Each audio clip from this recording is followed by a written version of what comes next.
Hello and welcome to our channel Cinescribe. तो दोस्तों इस बार एक्स्ट्राऑर्डिनरी अटर्नी वू के 4th एपिसोड को डिस्क्राइब करने जा रहे हैं। अगर आप सीरीज के लिए नए हैं तो आप हमारे चैनल पर जाकर इस सीरीज के बाकी डिस्क्राइब्ड एपिसोड भी देख सकते हैं। तो लास्ट एपिसोड था मर्डर केस की समाप्ति का। साथ ही अटर्नी वू यंग वू ऑटिज्म पर बुरा भला सुनने की वजह से रेजिग्नेशन देकर चली जाती है। अब नेक्स्ट केस की तरफ बढ़ते हैं। अटर्नी चॉय देखती है कि वू अपने ऑफिस में नहीं है। वहीं ली जुन हो उसके लिए गिफ्ट लाया होता है अपॉलॉजी के लिए और उसके रूम में छोड़कर चला जाता है।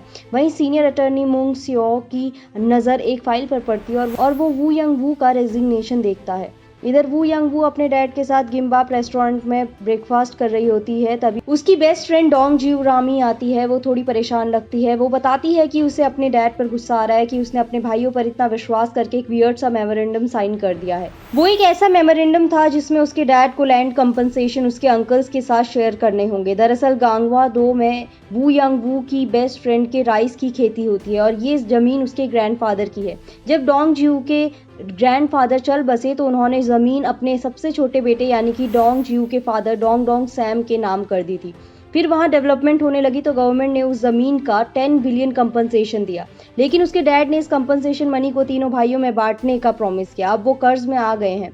दरअसल सबसे बड़ा बेटा यानी डोंग इल 50% लेगा, मिडिल ब्रदर डोंग फर्स्ट को 30% मिलेगा और उसके डैड यानी डोंग डोंग सैम को 20% ही मिलेगा। लेकिन सारे टैक्सेस डोंग डोंग सैम ही भरेगा और डोंग जियो के फादर को 2 दिन पहले ही पता लगा कि टैक्स 2.26 बिलियन का है। तो उन्हें समझ ही नहीं आता कि बड़ा भाई 5 बिलियन लेगा, दूसरा 3 बिलियन और उसके डैड के हिस्से में 260 मिलियन का कर्ज कैसे हो सकता है। वू यंग के डैड कहते हैं कि अगर इतनी बड़ी धांधलेबाजी थी तो उसके डैड ने पेपर साइन ही क्यों किए। डोंग जियोरामी बताती है कि वो अपने भाइयों पर बहुत भरोसा करते हैं क्योंकि उन्हें लगता है कि उनके भाई शहर के पढ़े लिखे लोग हैं। वहीं उसने अपनी पूरी जिंदगी फार्मिंग की और एज में काफी गैप होने से डोंग डोंग सैम उनका कहना कभी नहीं टालता था। इसका फायदा उनके अंकल्स ने उठाया और उन्हें बेवकूफ बना दिया।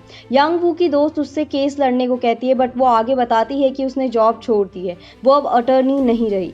यंग वू के फादर और जियोरामी को बड़ा शौक लगता है और वो हनबदा के लिए रेफर कर सकती थी पर उसे सारे डॉक्यूमेंट्स चाहिए थे। अब उस डॉक्यूमेंट्स के लिए उनको जियोरामी के फादर के पास जाना था। तो यंग वू के फादर जाते हैं डॉक्यूमेंट्स लेने गांगवा 2।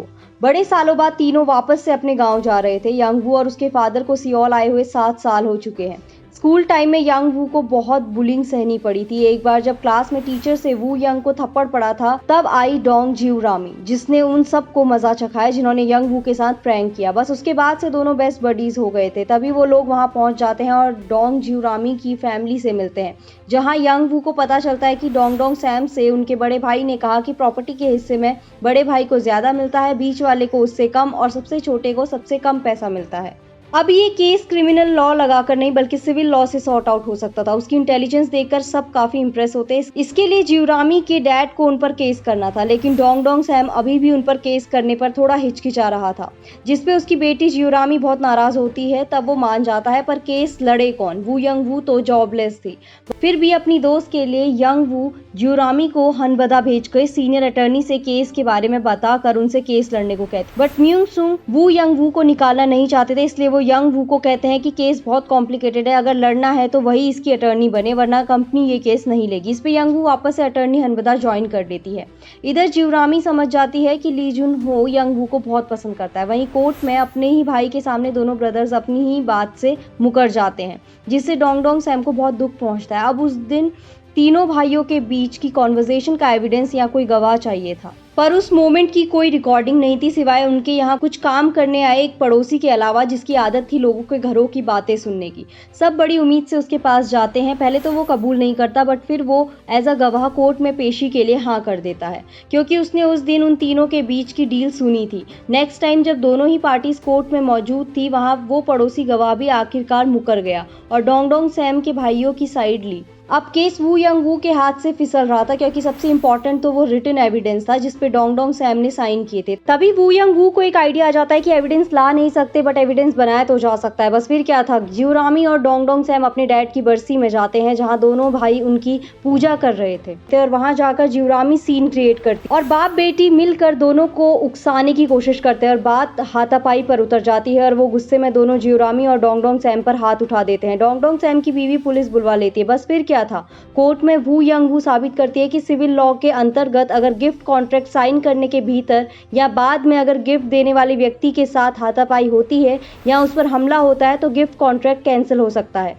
बस फिर क्या था, पूरा केस ही पलट गया और अब सारा पैसा डोंग डोंग सैम को मिल जाता है और उसके भाई माफ़ी मांगने आते हैं। साथ ही अपने भाई को बताते हैं कि सियोल में वो बहुत सारे लोन में डूब गए हैं और डोंग डोंग सैम उन्हें माफ़ कर देता है और उन पैसों को बराबर तीनों में डिस्ट्रीब्यूट करने के पेपर्स पर साइन करवाता है।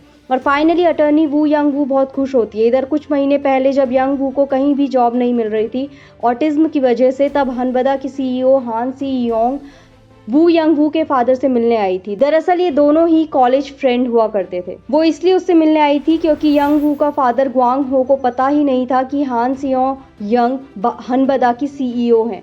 वू यंग वू को एज अ अटर्नी ज्वाइन करने की बात कहती क्योंकि वो जानती थी यंग वू कितनी टैलेंटेड है। सो ये एपिसोड भी यहीं खत्म होता है। अब नेक्स्ट एपिसोड में क्या होता है जानने के लिए देखते रहिए एक्स्ट्रा ऑर्डिनरी अटर्नी वू और साथ ही साथ चैनल को लाइक शेयर एंड सब्सक्राइब करना ना भूलें। धन्यवाद।